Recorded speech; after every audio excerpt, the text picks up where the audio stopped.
Welcome to the Philadelphia Assembly. Today is the 19th day of the first month of the year 5779, and we're marching right through the Feast of Unleavened Bread. Tomorrow is the 6th day. Today is the 5th day of Unleavened Bread, and Wednesday is the last day in the Holy Convocation or Set Apart Assembly. So we're going to continue the expository teaching on the book of Genesis, and we're going to start in chapter 33. So we're going to go ahead and do that, but first we're going to turn to the east towards the temple where it was and where the temple will be according to prophecy. Almighty Father Yahuwah, we thank you for another day of the Feast of Unleavened Bread and another day of our lives, Father. We thank you and praise you in all things. We ask that you would continually to open our eyes and teach us the truth, Father. Help us to share that truth with others. Help us to walk in that truth, Father. And today, as I teach expositorily on the book of Genesis and your Torah, give me the words to say. Let them be your words and not ours. And give that Ruach HaKodesh and an extra unction or an extra boost on everyone that's listening. We ask it all in your precious Son's name, Yahushua, or Jesus. Amen. So we'll go ahead and jump right in here and pray that we've already prayed that the Ruach teach us. So here we go, chapter 33.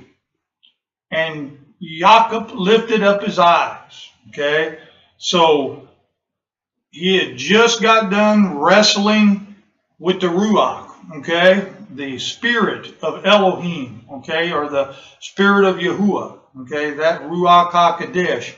And after that, Jacob lifted up his eyes and looked, and behold, Esau came, and with him 400 men.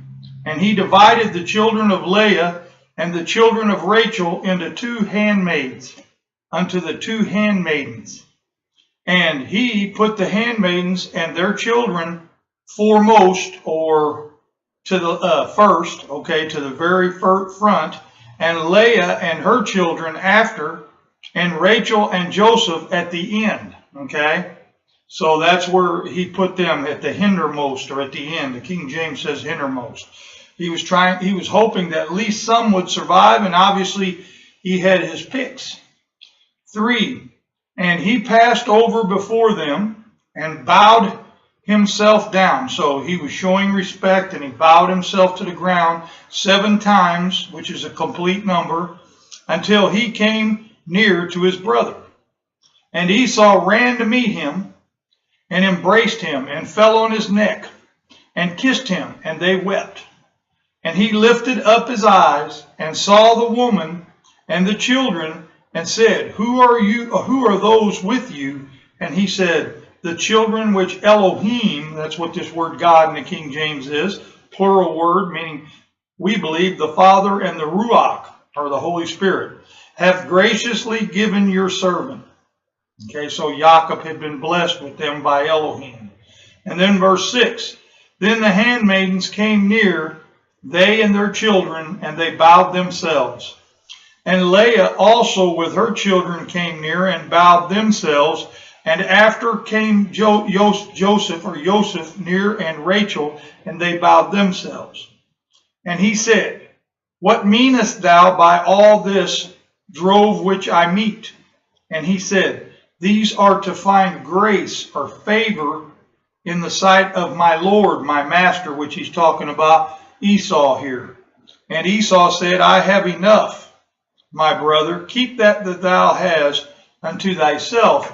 And Jacob said, No, or nay, I pray you, if now I have found favor or grace in your sight, then receive my present at my hand, for therefore I have seen your face, and as though I had seen the face of Elohim, and you wast pleased with me. So he was happy to see the countenance on his brother Esau's face, that he had forgiven him and given him grace and favor.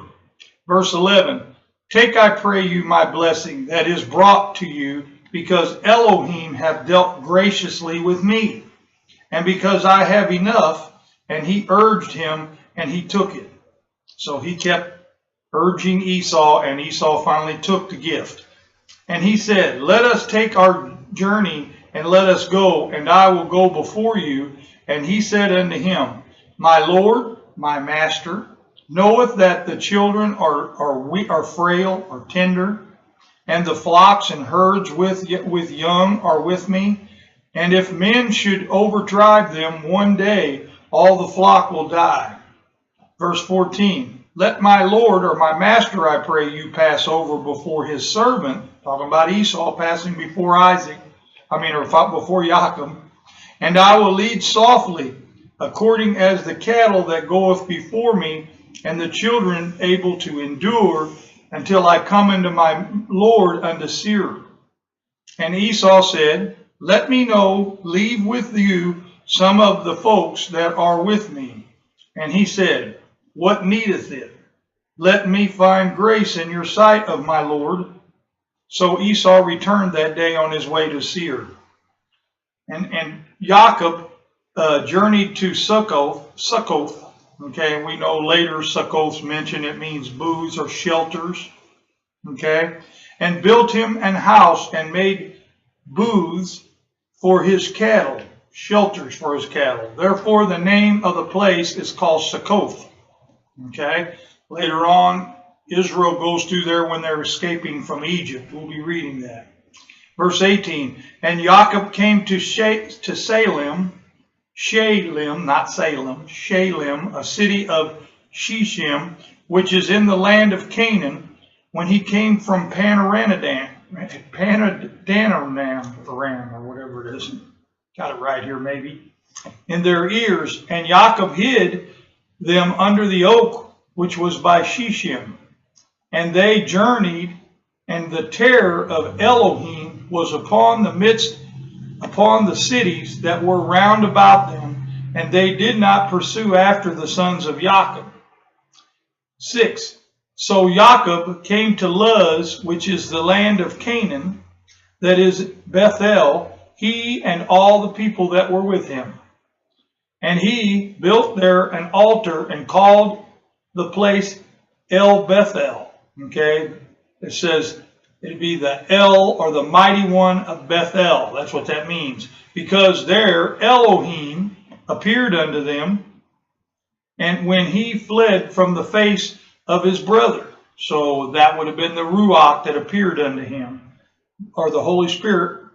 But Deborah, Rebekah's nurse, died, and she was buried beneath Bethel under an oak, and the name of it was called Alon Bakath, oak of weeping, is what that means. Verse 9, and Elohim appeared unto Jacob again when he came out of Pandaram, or Padanamaram, or whatever how that's pronounced. I'm having a problem with it today. And blessed him.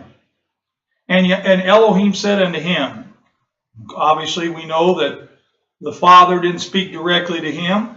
This is Elohim here, okay? And so it's talking about the Ruach for sure. Your name is Jacob, and your name shall not be called any more Jacob, but Israel shall be your name. And he called his name Israel. And we know Israel is his son, and that's what this is all talking about, okay?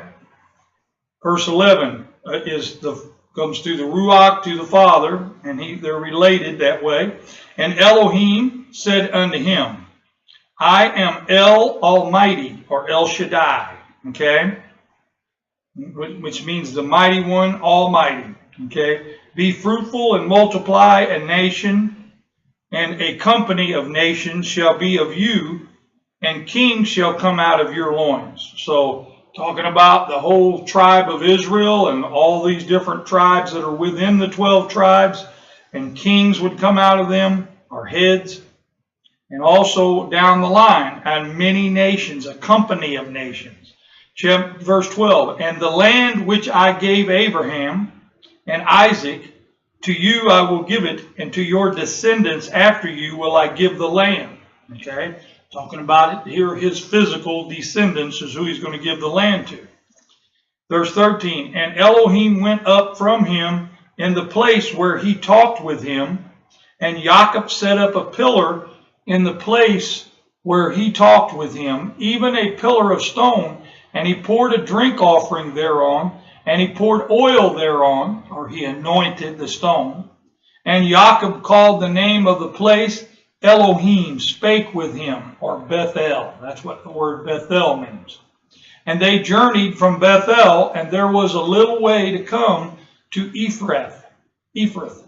And Rachel travailed, and she had hard labor. So she was having another son, which is Benjamin,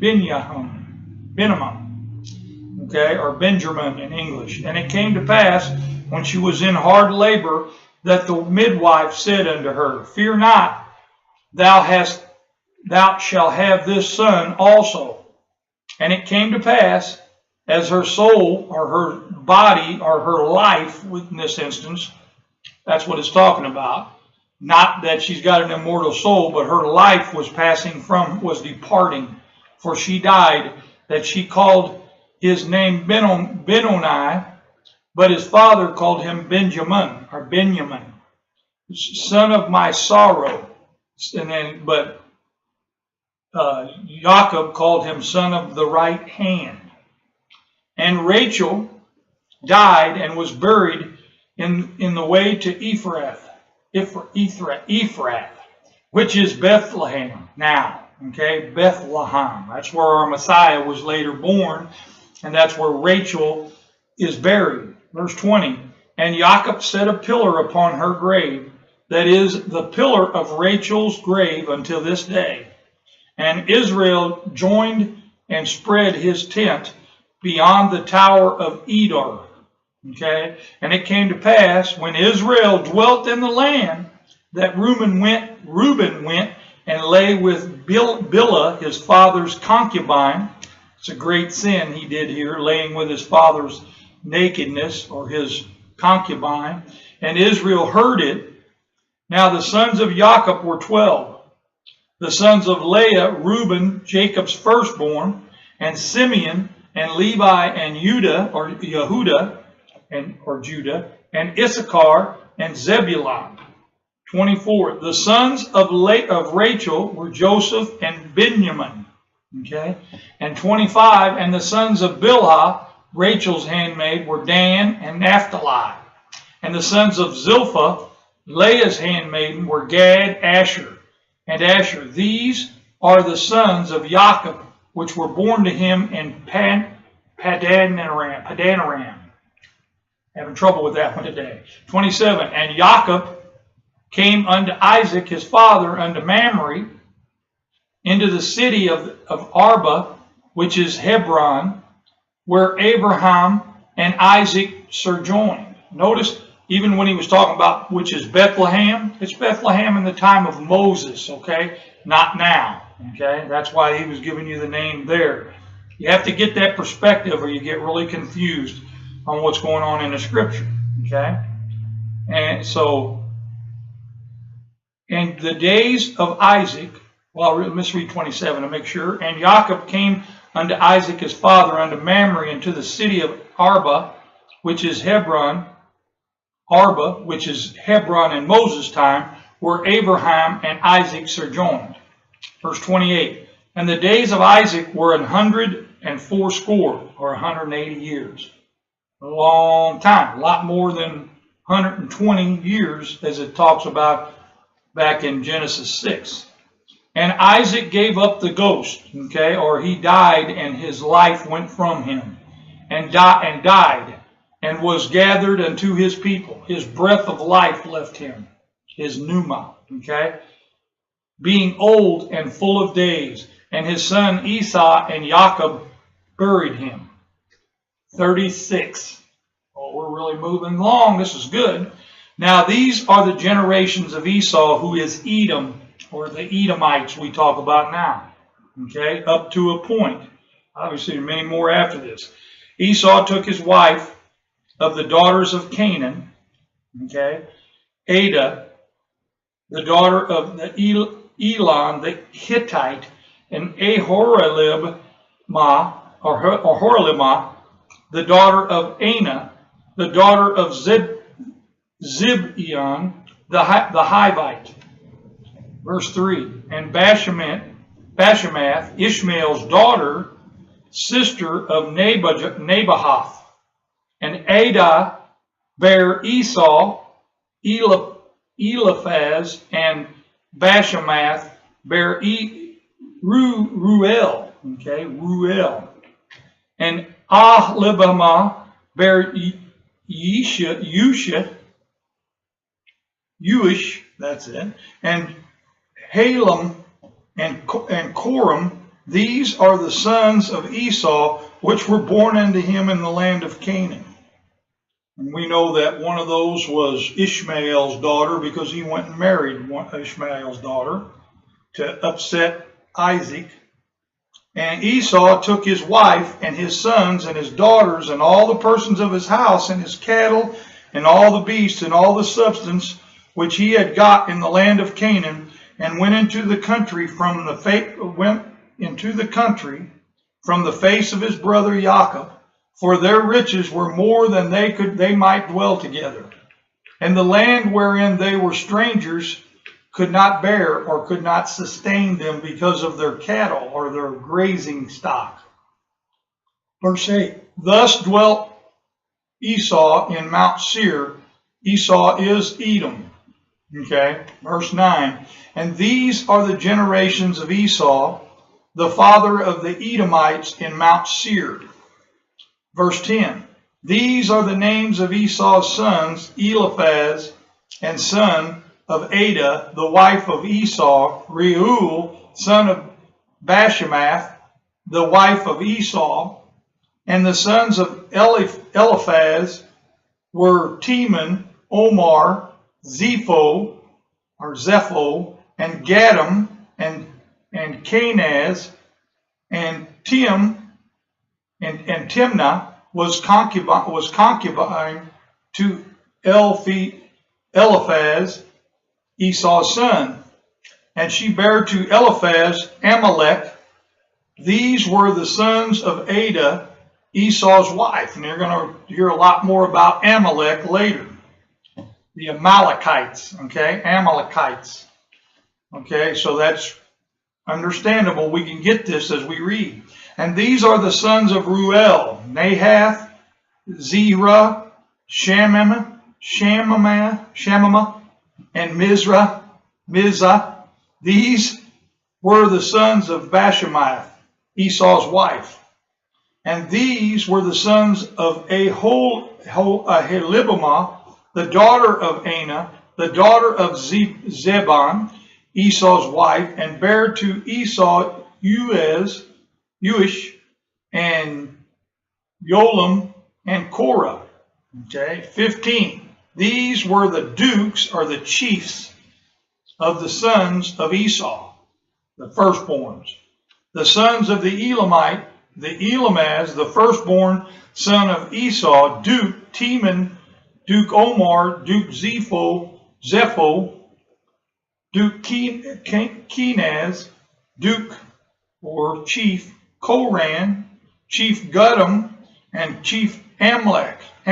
These are the chiefs or dukes that came of the Eliphaz in the land of Edom. These were the sons of Adar, and these are the sons of Ruel, Esau's son, Chief Nathan, Chief Zerah, Chief Shemama, Duke or Chief Mizah. These are the dukes, or the chiefs that come from Ruel in the land of Edom. These are the sons of the Bashemath, Esau's wife. So they're telling you where all these lineages come from. And these are and that we're going to read about later as the children of Israel move through the lands. Verse 18, and these are the sons of Aholibah, Esau's wife, Chief Yeshish, Chief Yoram, and Chief Korah. These were the chiefs that came of Aholibamah, Aholibamath, hard to pronounce for me, and the daughters of Anah, Esau's wife. These are the sons of Esau, who is Edom, and these are the chiefs. Dukes means chiefs here. Verse 20, these are the sons of Sur, the Horite, who inhabit the land, Lotan, and Shobal, and Zebion, and Anah, and Dishan, and Ezer, and Dishan. These are the chiefs of the Horites, the children of Sur in the land of Edom. Okay, this is explaining what's going to happen later. This is geographically where they are in the time of Moses. And the children of Lotan were Hori and Heman, and Lotan's sister was Timnah. 23. And the children of Shobal were these Alvan and Manahath and Ebal and Shepho and Onam. 24. And these are the children of Zibeon, both Ahah and Anah. These were that Anah that found the mules in the wilderness as he fed the asses of Zebulun his father. Verse 25, and the children of Anah were these, Dishan and Aholibamah, and the daughters of Anah. And these are the children of Dishan, Hemdan, Heshban, and Ithran, the Sheran. Verse 27, and the children of Ezer are these, Bilhan, Zeavan, and Achanan. The children of Dishan are these, Uz and Aran. Now we'll hear about Uz later too. Verse 29, these are the chiefs that came of the Horites, Chief Lotan, Chief Shobal, Chief Zebion, and Chief Anah. 30. Chief Dishan, Chief Ezer, Chief Dishan. These are the chiefs that came of Hori among the chiefs in the land of Seir. So it's telling you where they live, and obviously in Moses' time. Verse 31. And these are the kings that reign in the land of Edom before their reign, and any king over the children of Israel. So this is dating this. Verse 32. And Bela, the son of Beor, reigned in Edom. We'll talk about the sons of Beor later on. The name of his city was Dinhabah. And Bela died, and Yobab, the son of Zeorah of Bozrah, reigned in his stead. And Joab died, and Hasham of the land of the Temani reigned in his stead. And Hasham died, and Hadad, the son of Bedad, who smote the Midian in the field of Moab, reigned in his stead, and the name of his city was Avith.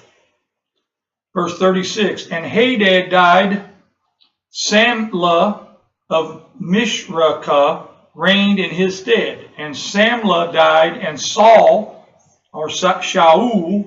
of Rehoboth by the river reigned in his stead, and Shaul died, and Balahanan, the son of Achbar, reigned in his stead.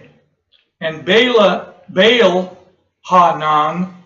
the son of Achbar, died, and Hadar reigned in his stead. And the name of the city was Payud, and his wife's name was Mehetabel, the daughter of Matred, the daughter of Mizahab. And these are the names of the chiefs that came from Esau according to their families after their places by their names: Chief Timnah, Chief Alva, Chief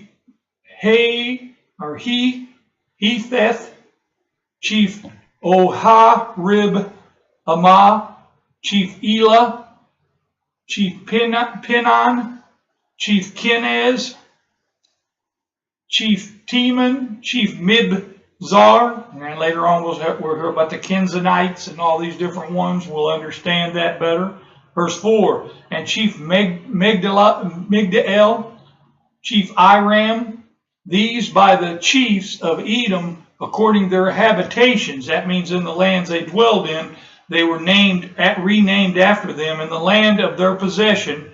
He is Esau, again, the father of the Edomites. And that's set pretty well straight right here, that Esau is the father of them. Now, we know that Ishmael's in the mix because Esau married into that family. And you could say, well, it only matters about the male, but it seems to me like the female is important in this too and sets things. Okay, chapter 37. And Jacob dwelt in the land wherein his father was a alien or stranger, the land of Canaan. These are the generations of Jacob.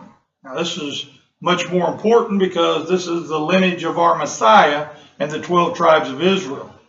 These are the generations of Jacob. Joseph, being 17 years old, was feeding the flock with his brethren.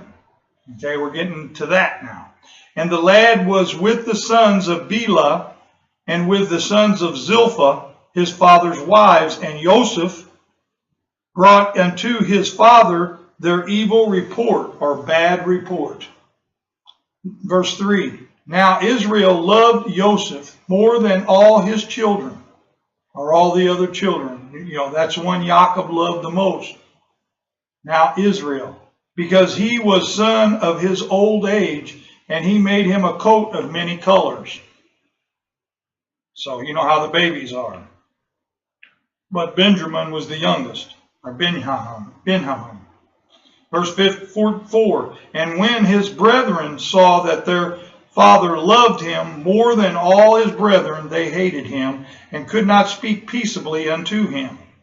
And you see how, how brothers are, especially if you think there's a favorite. And Joseph dreamed a dream.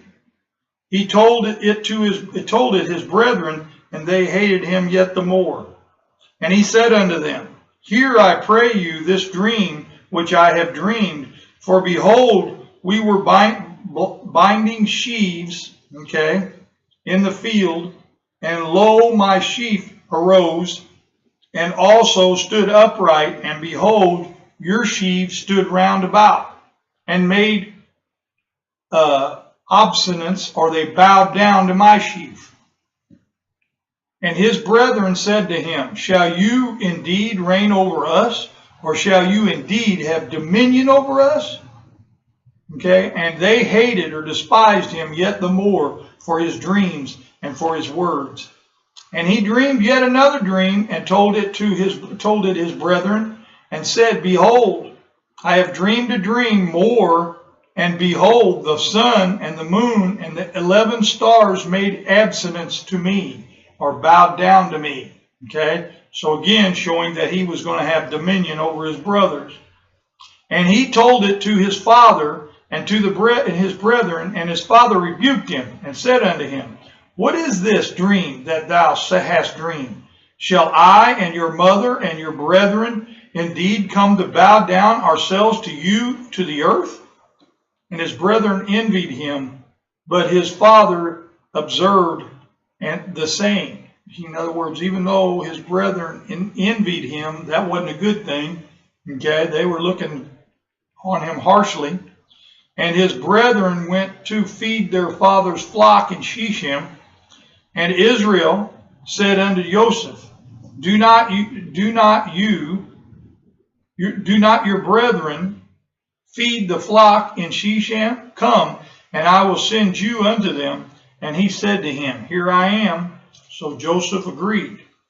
And he said to him, Go, I pray you, see whether it be well with your brethren and well with their flocks, and bring me word again. So he sent him out of the valley, or the vale, the valley of Hebron, and he came to Shechem. And a certain man found him, and behold, he was wandering in the field. And the man asked him, saying, What seekest you? And he said, I seek my brethren to tell me, I pray you, where they feed their flocks. And the man said, They are departed here, for I heard them say, Let us go to Dothan.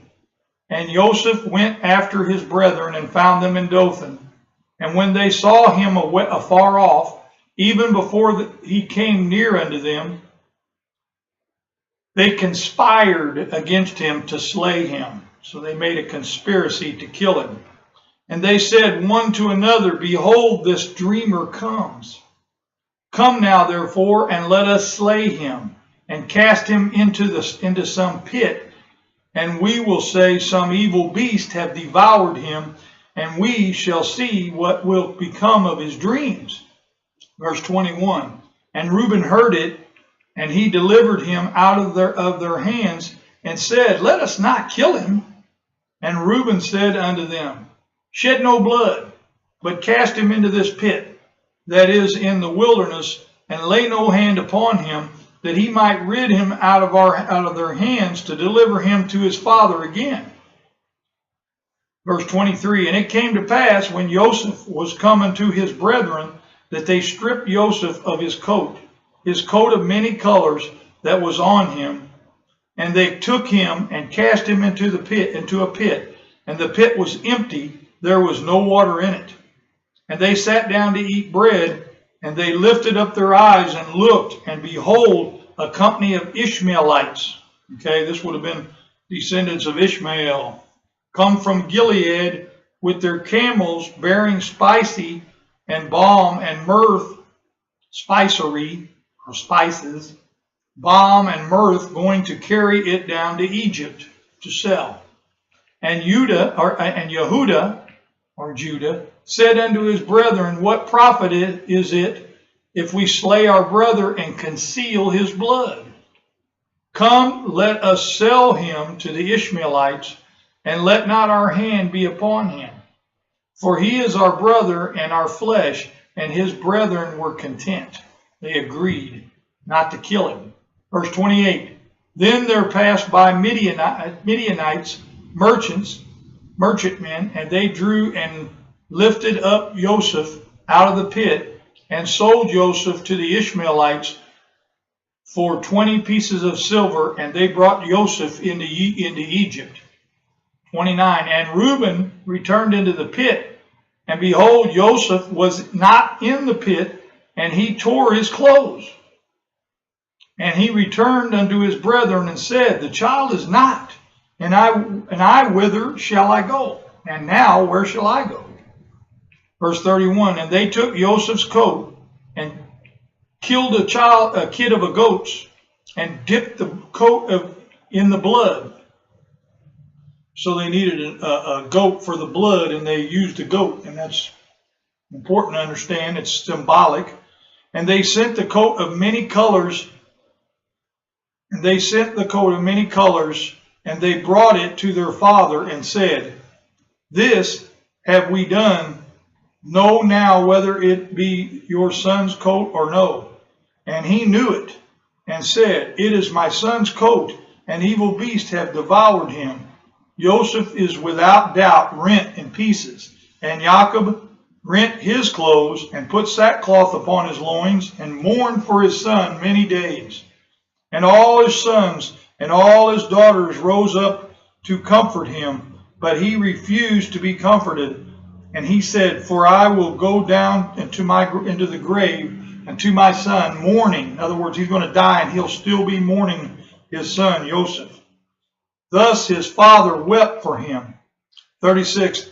And the Midianites sold him into Egypt, unto Potiphar, an officer of Pharaoh's, and the captain of the guard. Okay, chapter 38. And it came to pass at that time that Yehuda went down from his brethren and turned into a certain Adulamite, whose name was Hira. And Yehuda saw there a daughter of a certain Canaanite, whose name was Shua, and he took her and went into her. And she conceived and bare a son, and he called his name And she conceived again and bare a son, and she called his name Onan. These are all going to be people to reckon with later. And she yet again conceived and bare a son, and called his name Shelah. And he was at Chezib, when she bare him. And Yehuda took a wife for his firstborn, whose name was Tamar. And Yehuda's wife, firstborn, was wicked in the sight of Yahuwah, and Yahuwah slew him. Okay? Or the Ruach slew him for Yahuwah. And Yehuda said unto Onan, Go into your brother's wife, and marry her, and raise up seed to your brother, or your offspring. And Onan knew that the seed should not be his. And it came to pass, when he went into his brother's wife, that he spilled it on the ground, lest that he should give seed to his brother. And the thing which he did displeased Yahuwah, wherefore he slew him also. So 2 of them. Verse 11. Then said Yehuda to Tamar, his daughter-in-law, Remain a widow at your father's house till Shelah, my son, be grown. For he said, Lest perhaps he die also, as his brethren did. And Tamar went and dwelt in her father's house. And in process of time, the daughter of Shua, Yehuda's wife, died, and was comforted, and went up unto his sheep shearers to Timnath, he and his friend Hira, and Adulamite. And it was told Tamar, saying, Behold, your father-in-law goeth up to Timnath to shear his sheep. And she put her widow's garments off from her, and covered her with a veil, and wrapped herself, and sat in an open place, which is by the way to Timnath, for she saw the Shelah was grown, and she was not given unto him to wife. When Yehuda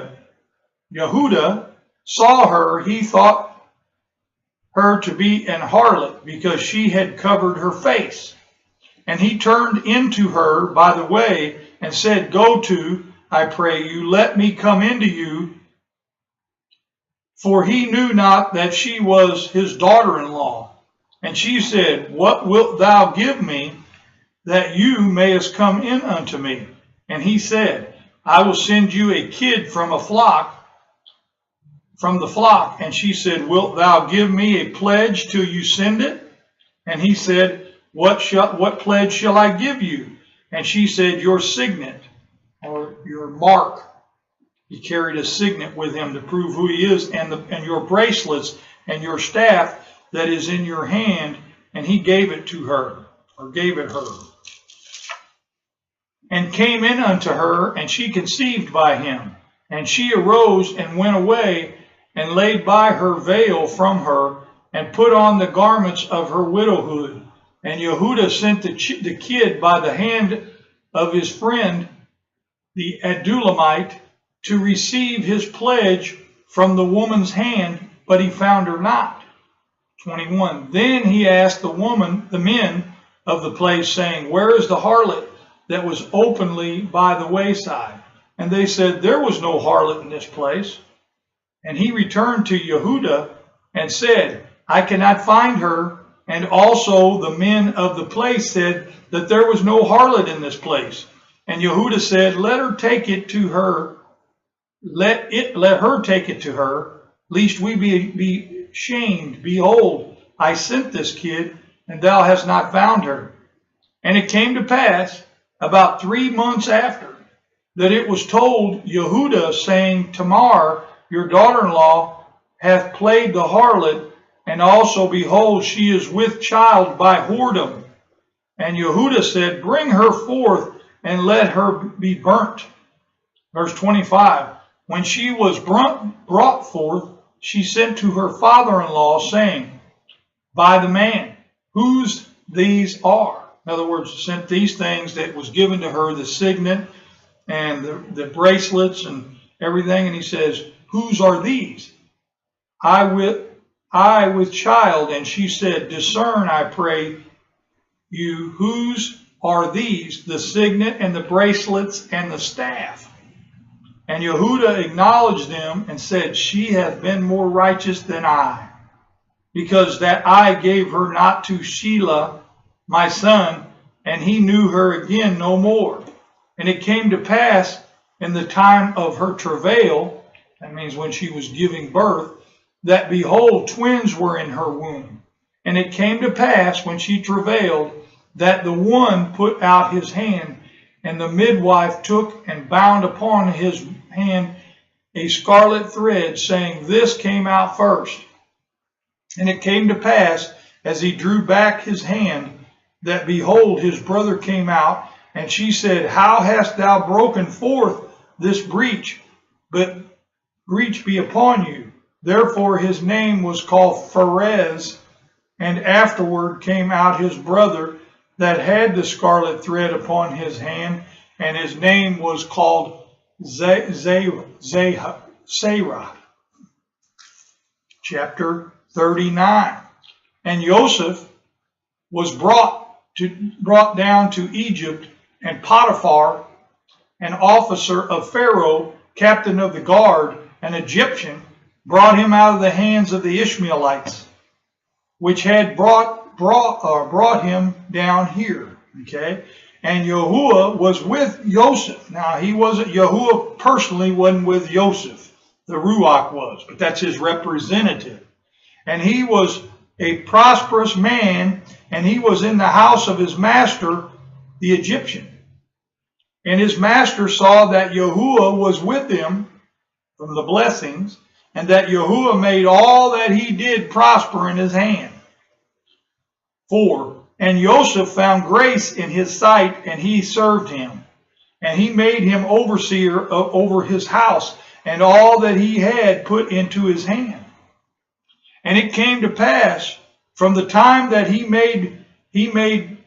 had made him overseer in his house, and over all that he had, that Yahuwah blessed the Egyptian's house for Joseph's sake. So blessed Potiphar's house for Joseph's sake.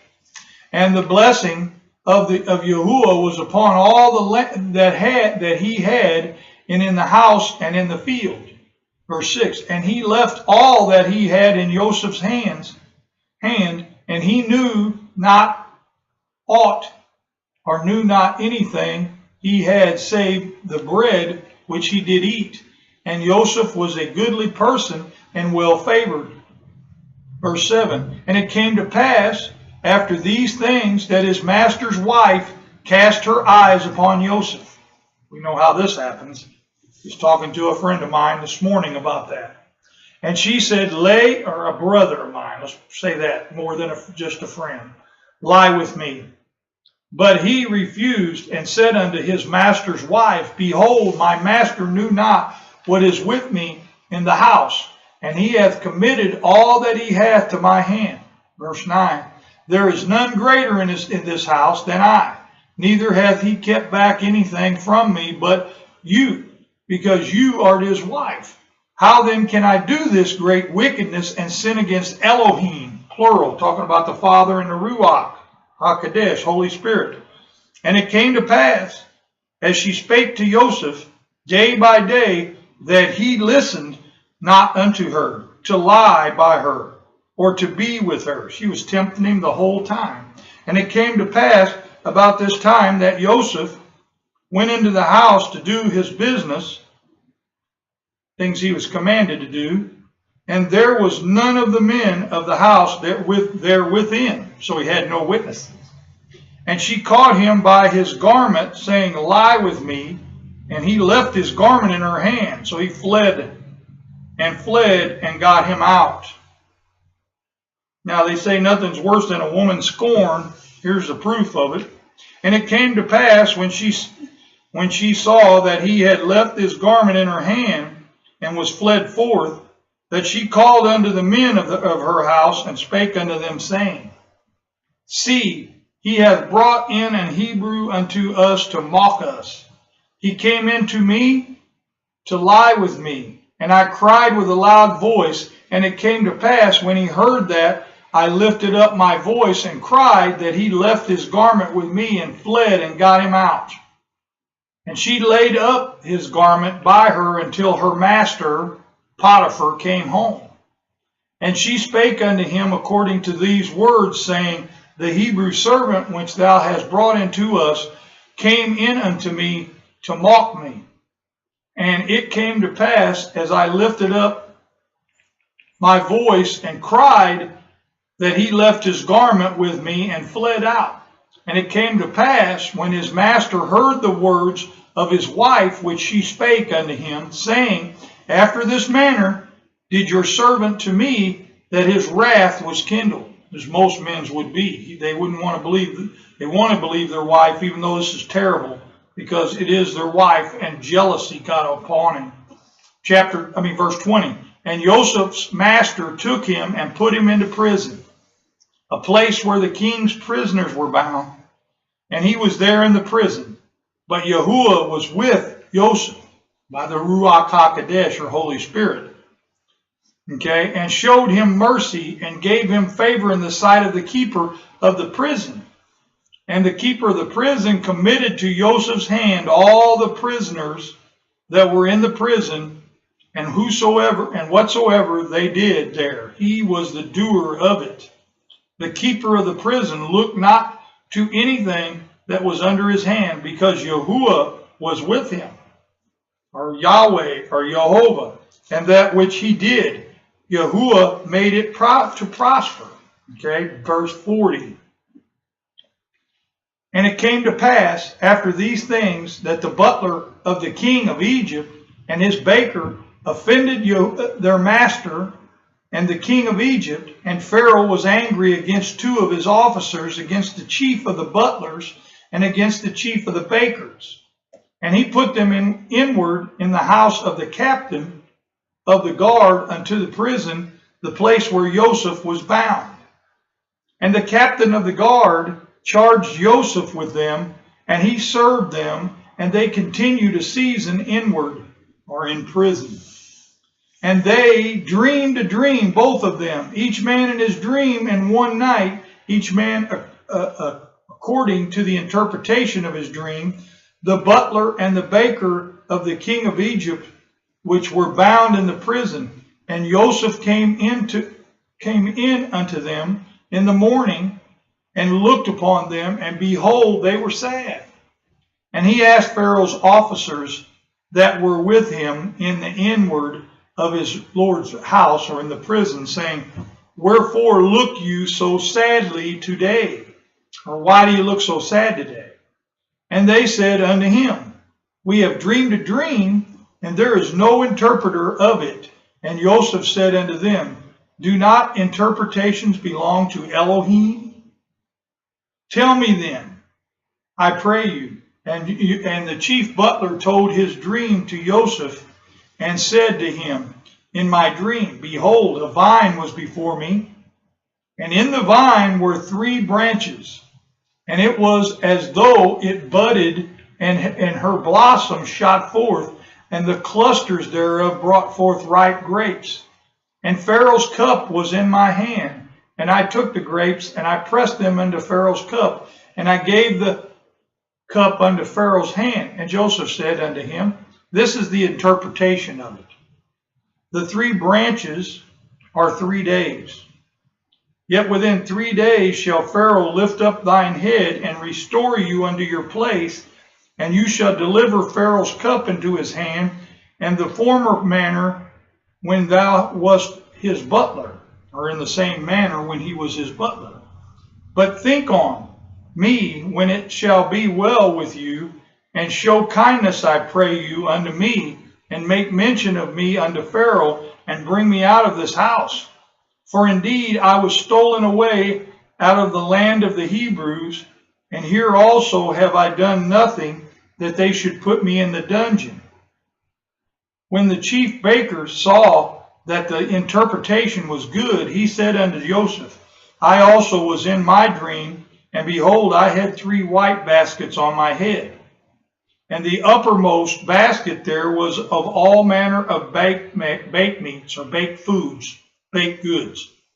For Pharaoh and the birds did eat them out of the basket upon my head. And Joseph answered and said, This is the interpretation thereof. The 3 baskets are 3 days.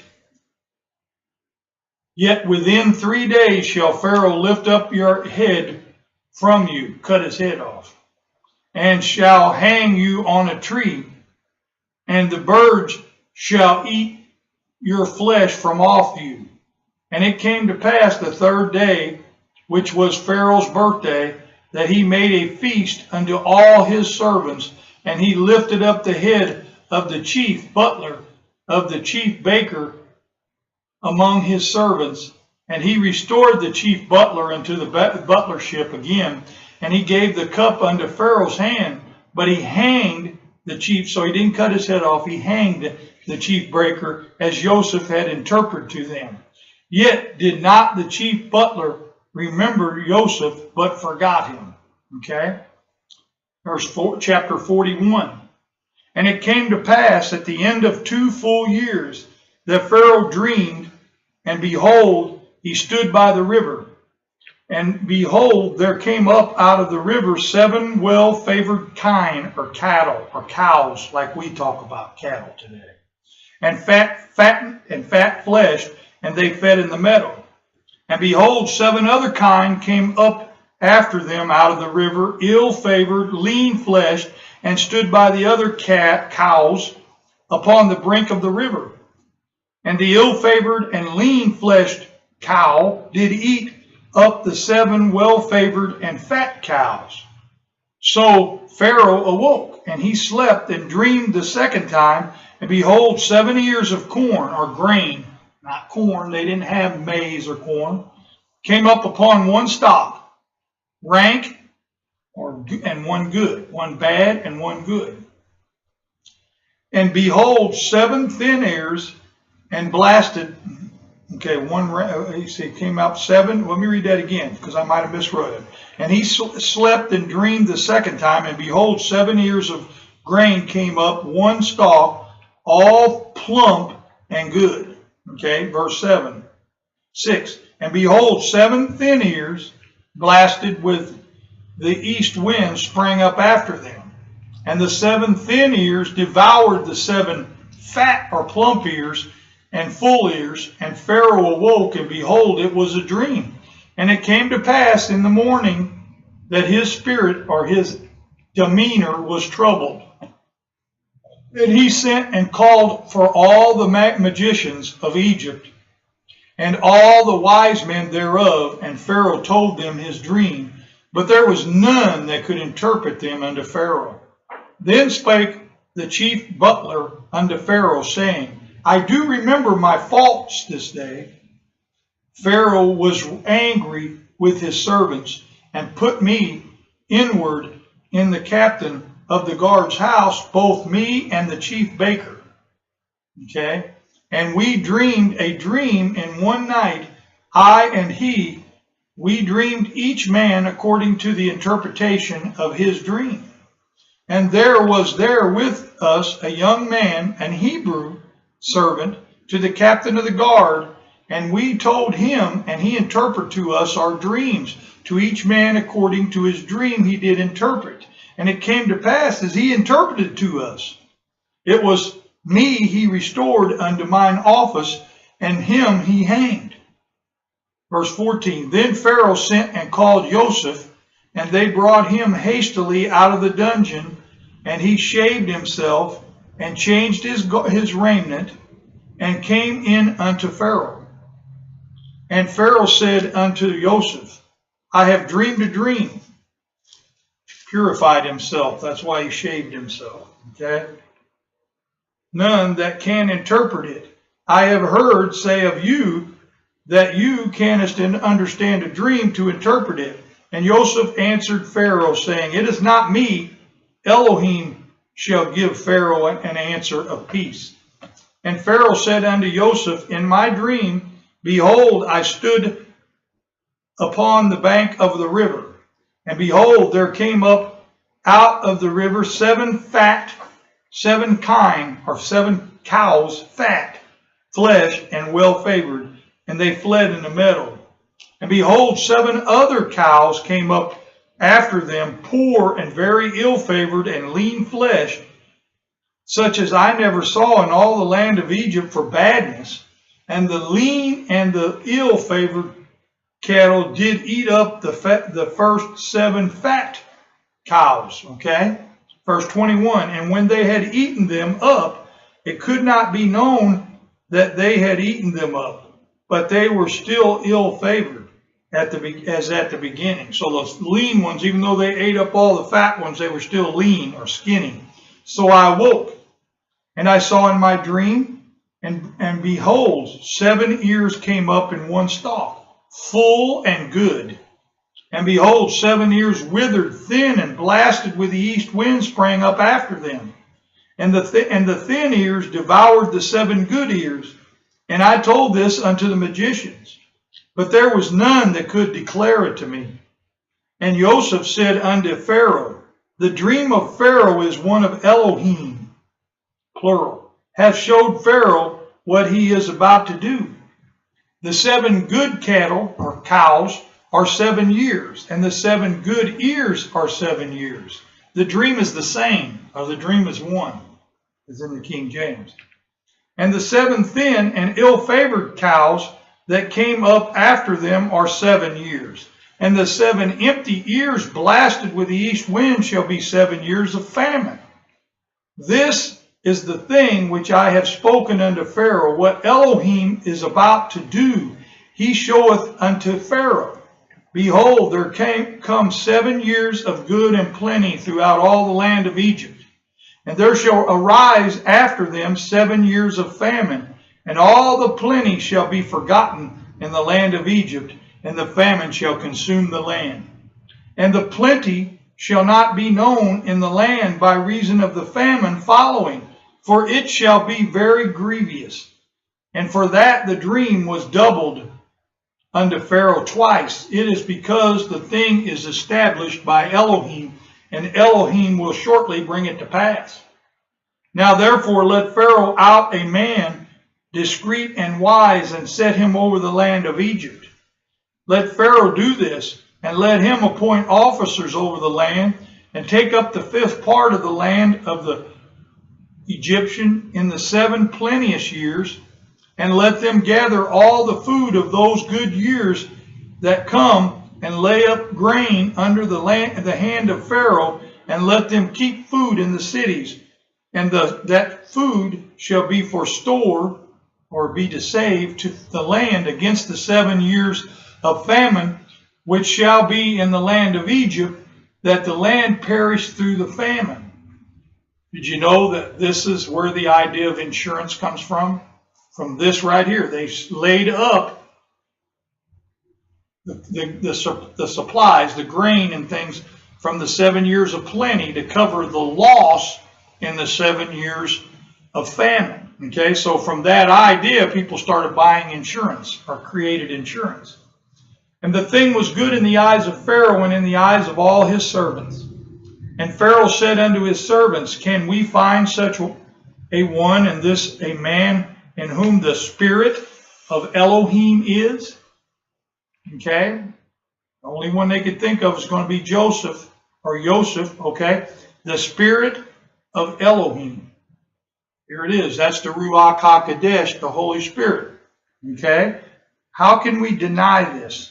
And Pharaoh said unto Joseph, For as much as Elohim have showed you all this, there is none so discreet and wise as you are. And you shall be over all my house, and according unto your word shall all my people be ruled. Only in the throne will I be greater than you. And Pharaoh said unto Joseph, See, I have set you over the land of Egypt. And Pharaoh took off his ring from his hand and put it upon Joseph's hand, and arrayed him in garments of fine linen, and put a gold chain around his neck. And he made him ride in the second chariot which he had, and they cried before him, Bow the knee, and he made him ruler over all the land of Egypt. And Pharaoh said unto Joseph, I am Pharaoh, and without you shall no man lift up his hand or foot in all the land of Egypt. And Pharaoh called Joseph, named Zaphnath-Paneah, and I know I can't say that correctly. And he gave him to wife Asenath, the daughter of Potiphar, priest of Onan. And Joseph went out over all the land of Egypt, and Joseph was 30 years old when he stood before Pharaoh, king of Egypt. And Joseph went out from the prince of Pharaoh and went throughout all the land of Egypt. Wow, wasn't that something? It's the same year that the Levitical priesthood starts to their priesthood in that tribe. Verse 47, And in 7 plenteous years the earth brought forth by handfuls, or abundantly. And he gathered up all the food of the 7 years which were in the land of Egypt, and laid up the food in the cities, the food of the fields, which was round about every city, and laid he up the same. And Joseph gathered grain as the sand of the sea, very much, until he had numbering, for it was without number. And unto Joseph were born 2 sons before the years of the famine came, which Asenath, the daughter of Potiphar, priest of Onan, bare unto him. And Joseph called the name of the firstborn Manasseh, for Elohim said, He hath made me forget all my toil and all my father's house. Verse 52, the name of the second he called Ephraim, for Elohim hath caused me to be fruitful in the land of my affliction. Verse 53, and 7 years of plenteousness that was in the land of Egypt was ended, and the 7 years of dearth or famine began to come, according as Joseph had said. And the dearth was in all the land, but in all the land of Egypt there was bread. And when all the land of Egypt was finished, the people cried unto Pharaoh for bread, and Pharaoh said unto all the Egyptians, Go unto Joseph, what he saith to you do. And the famine was over all the face of the earth. And Joseph opened all the storehouses and sold unto the Egyptians. And the famine grew worse, more severe in the land of Egypt. And all countries came unto Egypt to Joseph for to buy grain, because that the famine was so great in all the lands. So we're going to call it right there. We're going to start tomorrow, hopefully. We're going to start in verse 42, and we should finish up, I think. So we'll finish up the book of Genesis tomorrow. So I know I'm just doing a lot of reading, but a lot of this is just reading, and we're going to continue to do that, and I'm going to expound on it where I feel the Ruach calling me to expound on it. So we'll go ahead and start in 42 tomorrow, and may Yahuwah add his blessing to the reading of the word, and may you be blessed until we meet again.